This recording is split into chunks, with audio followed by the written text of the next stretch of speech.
Yes, welcome back. Now, this camera, all right. Now, this is what is happening that is really funny. The UPDF, or the Ministry of Defense, you remember this letter I showed you in the previous video, whereby they were giving accountability to the Ministry of Finance, Planning and Economic Development on how they used the 200 to the 27 billion that was given to them. I don't know why the Ministry of Defense would be given a budget in order to work on COVID-19 of 26 billion and rather not give that money all to Ministry of Health. Money that would have been used to improve the healthcare system, to buy ventilators and all this kind of stuff.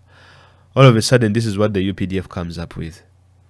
And one of the things that is really, really, really hurting is the fact that these people, on the 26 billion that they were given, they spent 318 million Ugandan shillings buying biscuits for the service, for the COVID task force. They literally bought biscuits. They bought service biscuits, COVID-19 task force. Now, the supplier was Harris International. Now, it was 318 million Ugandan shillings. Now, 318 million Ugandan shillings, bro, they can buy you so many biscuits. Now, these biscuits were only for the COVID task force members. I think the top echelon of the COVID task force. Because what the officers, you cannot tell me that an officer is going to just snack on a biki, what we call them here, bikis, just to carry out the operation. These people are fed, they are given posho, they are given beans and all this kind of stuff. But just to throw something in there, they are like, oh, I think we need also some biscuits. Yeah, maybe some officer had some cravings and they are like, I think I also need biscuits. So they spent 318 million Ugandan shillings for biscuits for the COVID task force. Now, this is just for the Ministry of Defense task force. It's not for the countrywide task force. No. It's for the Ministry of Defense COVID task force. Because what happened is the Office of the President got money, Office of the Prime Minister got money, KCCA got money, Ministry of Defense got money, Ministry of Health got money. So money was not centralized. But they told everyone, I think, you come up with your budget and we see how we can give you money.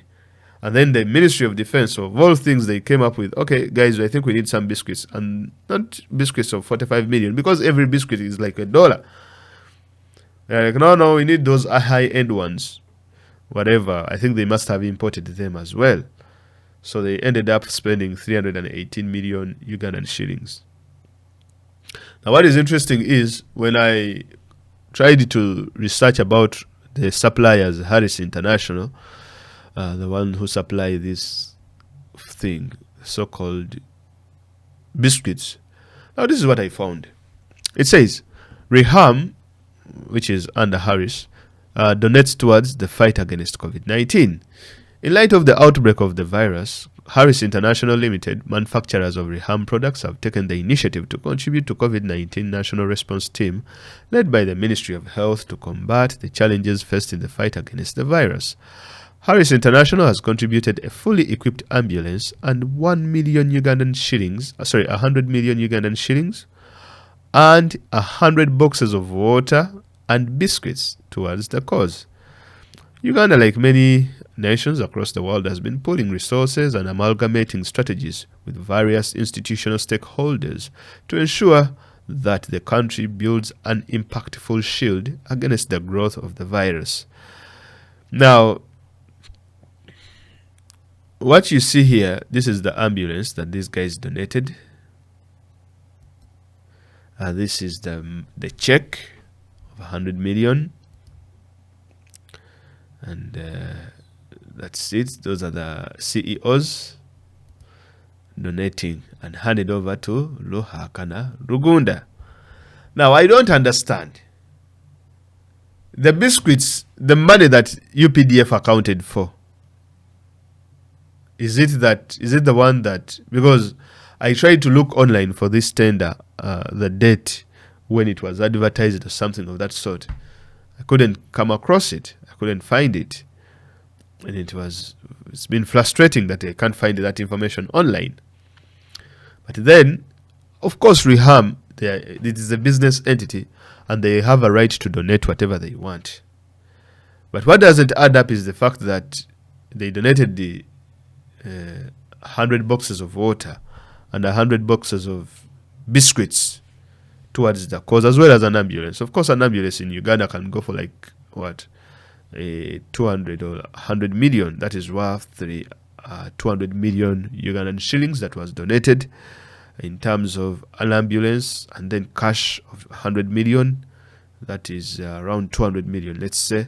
Then boxes of water and biscuits. Trust me, 100 boxes of water, those are like 400,000 Ugandan shillings.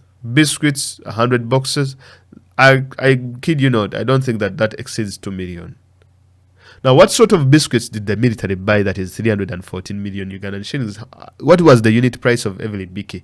Because that can give us the quantity of how many biscuits or tins or packets these guys actually bought. That one we will never know. Perhaps it is safe to say, it is right to say maybe that even the biscuits were never bought. But just because of the pressure that had mounted on these people, they had to come up with a figure and just throw everything there and make up prices on fuel, and then also throw bikis in there. So it's really interesting to me. I mean, this is really interesting. When I saw those biscuits, I was like, okay. I even went to that extent of finding the cost of biscuits. Now, these are the biscuits that Riham manufactures. I found these ones on Jumia. But you can see even the prices. 14,000, that is for a tin. Then you have these Riham butter cookies, 2,100 shillings. The tin ones are the ones that are expensive. They're like $3. Not $3. Yeah, $3 or 3 or 4 pounds. The ginger ones are 3,000. These are the high-end ones. So if these are the ones that these guys bought themselves, no problem. We do understand, but why would you buy these high-end bikis and not buy something, or not, because there isn't even water on there, not even water, or not even something that you could say that, okay, that is reasonable for them to buy for themselves water. But biscuits for 314 million Ugandan shillings, I don't think that I buy that. I don't really think that I really buy that. Let me know what you think in the comments there. But if you have time, you can go through the Auditor General's report and you can find a few things. Even then, some of the suppliers, some of them have question marks if you read about them and if you see them, which is really interesting. All right, guys, let us meet in the next one.